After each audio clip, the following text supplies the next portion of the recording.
In the quiet village of Nyambele, nestled in the heart of West Africa, lived a woman named Dija. She was a widow in her early 50s, with three grown children, grandchildren, and a small piece of land that her husband had left behind.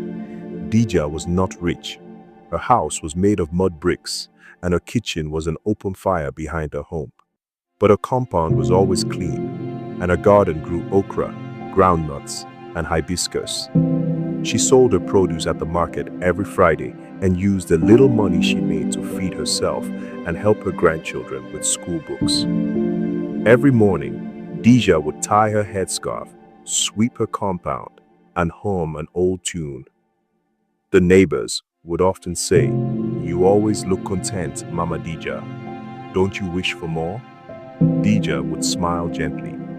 "I have food, family, and peace. What more do I need?" One year, a group of developers came to Nyambele. They were building a large road that would cut through the region, connecting it to the city. The village buzzed with excitement. Traders imagined more customers. Young men dreamed of jobs. And some people, like Dija's neighbor, Mr. Bakari, saw an opportunity to sell their land. Mr. Bakari came to Dija one evening. "They're offering good money," he said. "You could sell this land and move to the city, live in a concrete house, eat in restaurants. Don't you want a better life?" Dija sat quietly. "What kind of life is better, Bakari? One with more noise but less rest. One with more clothes but less time with my grandchildren." He laughed. "That's old thinking, Mama. Things are changing." Soon, many villagers sold their plots. The money came quickly, thick envelopes and city promises.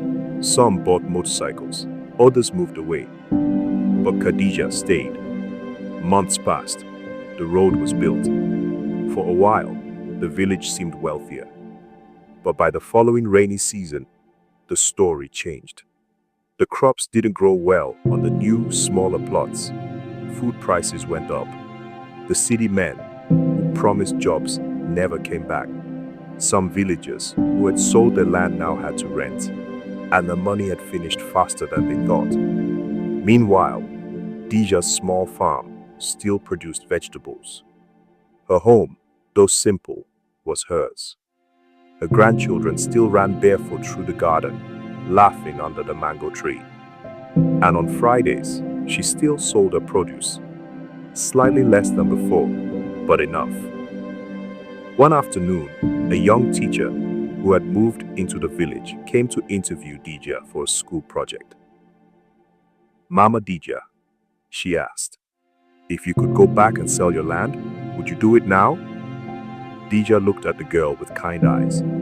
"My dear, a full belly, a place to sleep, and a heart that's not jealous. That is wealth. I have enough. I am enough." The teacher smiled and wrote down her words carefully. From then on, children in Nyambele would recite Dija's words in school assemblies. "I have enough. I am enough." And in time, the villagers came to understand true wealth is not in what you gain, but in what you can live without and still be happy.